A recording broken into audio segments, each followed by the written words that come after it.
Sakamoto Days, based on the manga of the same name, is a shonen anime about a killer who wants to live a quiet life, not that one.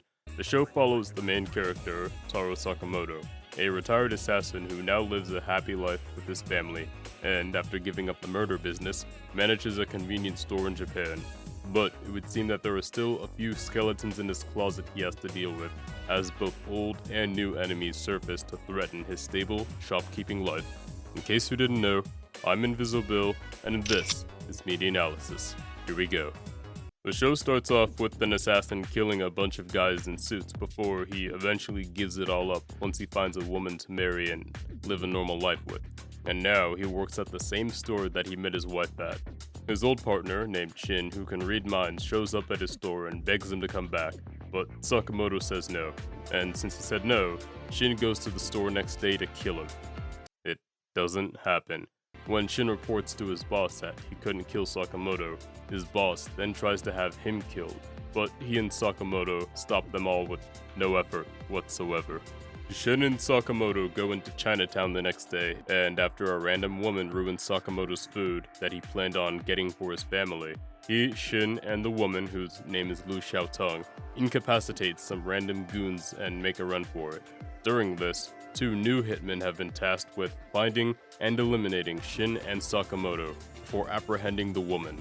This goes over about as well as you'd expect. However, we do get to learn more about why Sakamoto refuses to kill anyone ever again.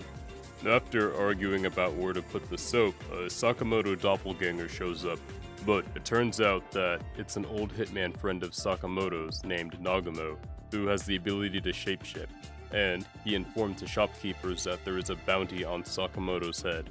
Instead of laying low, Sakamoto and his family head to an amusement park the next day, and after a few failed attempts on his life, the shopkeepers get some information out of the poison user, Tatsu, before going on a few more rides at the theme park, and eventually ending up at a haunted house attraction. Shortly after entering it, they are met by several small fry assassins before martial arts duo splits them up as two different fights take place. However, the fight that Sakamoto is engaged in is such an intense and heated battle that it burns all of his calories. Afterwards, he effortlessly defeats Boiled, That's not a real name. and regroups with his family and the shopkeepers. His wife does end up finding out the truth that her husband is in a bit of hot water from a few other hitmen, but instead of being mad, she just tells him to take care of it as soon as possible. So the next day, the shopkeepers learn more about the mysterious Dodinkai assassin organization, and afterwards they infiltrate their headquarters to confront the boss of Dodinkai. But Nagamo already beat them to the punch, and he warns them about this new killer that targets assassins, so the shopkeepers start training to make sure that they are up to the task of handling whatever comes their way. And the next assassin that comes their way is an absolute bird brain, and doesn't even realize that he was right in front of his target. But they feel so bad for him that they give him some food and send him on his way. The next day, the shopkeepers go to compete in an airsoft tournament, but not before an unexpected member joins their team. However, what is even more unexpected is not just the fact that this bird brain is a deadly shot, but that Lu Xiaotong gets drunk and blabs about Sakamoto's secret in the middle of a tournament.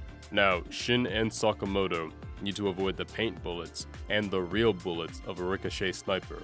After winning the tournament, they give the sniper 0.005% of the prize money before leaving. While Sakamoto is out with his wife, Shin and Lu get into an argument, and some men wearing spacesuits kidnap Lu. However, Sakamoto and Shin are already aware of this and prepare to head them off. After an intense motorcycle chase, Shin and Sakamoto make their way to the kidnappers' headquarters in order to find out what they want.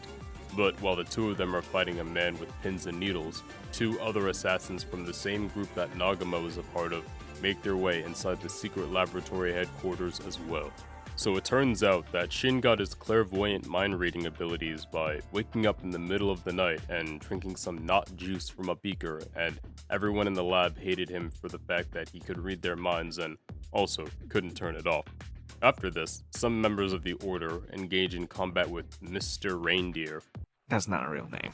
and once the first two assassins have been dealt with, Sakamoto decides to drop in While Sakamoto is fighting Mr. Reindeer, Shin is dealing with an invisible man, not that one. But since he is currently on the losing end of this fight, the bird-brained sharpshooter decides to give it a shot once Shin taps out. Shin and Heisuke, that's his name by the way, do end up defeating Seiba, the invisible man. But what is perhaps the most disappointing aspect of this is that he doesn't have the power to turn invisible.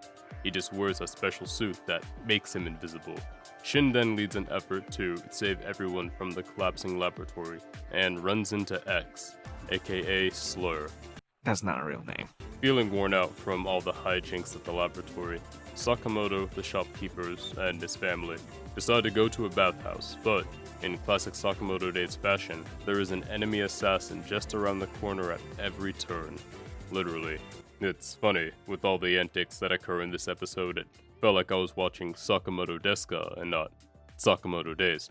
Shortly after this, the Sakamoto shopkeepers encounter one of Blue's family advisors from the Chinese mafia, and he wants to bring her back into the mafia fold. Blue protests at first, but she accepts to face him in a challenge in exchange for the information on the person put the bounty on Sakamoto's head if she wins. The only problem is, this fight is one unlike any other they have dealt with so far, as it is a battle to see who can make the most money at the casino, and neither Shin nor Sakamoto know the rules of any casino-style games. What seemed to at first be a disadvantageous situation for them has quickly turned into a strength, as Shin and Sakamoto each use their special talents to earn more money back than Wu-Tang's henchmen thought that they would. And I gotta be honest, while Wu-Tang's card counting ability is a pretty neat trick, against someone that can read minds and throw objects faster than you can see them, it's an almost useless skill in comparison. Funnily enough, it is because of the shallow end of his mind-reading ability that Shin is the first to drop out of Old Maid. Eventually, Sakamoto does end up winning the game, but the Chinese mafia are tired of playing card games and convoluted schemes, so they threaten everyone with a gun. This goes over about as well as you'd expect it to. At the end of all this, Wu-Tang tells the shopkeepers that not only did Slur put the bounty on Sakamoto's head, but he also broke out 4 dangerous death row assassins. Now, the hunt is on to see who can find who first. Will it be Team Shopkeepers or the escaped convicts? And that's it. That's Sakamoto Days, Season 1, Part 1. As much as I would love to give my usual breakdown, I am unable to do a full-fledged analysis, as the first season isn't even over yet, and I make it a rule not to do so when I don't have all the information. But before you click off, what I can say is that I really do love the characters of Sakamoto, Shin, and especially Nagamo. I really enjoy how Sakamoto reminds me of Sakamoto from the show Sakamoto. If you have ever seen that show before, then you know exactly what I'm talking about, and if you haven't, I highly recommend watching my video on Sakamoto Desu Ga, and you'll see exactly what I mean. I am enjoying the direction of the story so far, and I'm curious to see where the second half of this season is going to go, and also how they deal with these 4 new assassins. Slur, such a stupid name, seems to be a lot like the Garo of the Sakamoto universe, where Garo was a man who studied under one of the strongest heroes and then became a hero killer. Slur was trained to be an assassin, but now he targets other assassins as well, for reasons I'm sure they'll elaborate on later. It feels like we are starting to get away from the Monster of the Week format for something of a larger scope, and I am all for it.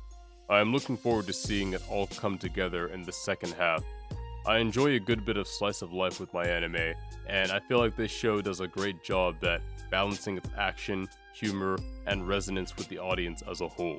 I am very curious to see if Sakamoto will be able to truly rid himself of all the skeletons in his closet, and more than that, hold true to his wife's no-killing rule, or if his inevitable confrontation with Slur will lead him to break that rule. And while I couldn't give you my full breakdown in this episode of Medianalysis, I hope you subscribe so you can tune in after the second half of Season 1 is out, so that you don't miss my full coverage and in-depth analysis. But at the end of the day, I hope you enjoyed today's episode, and if you want to see more of Medianalysis, you can click on the playlist on the right.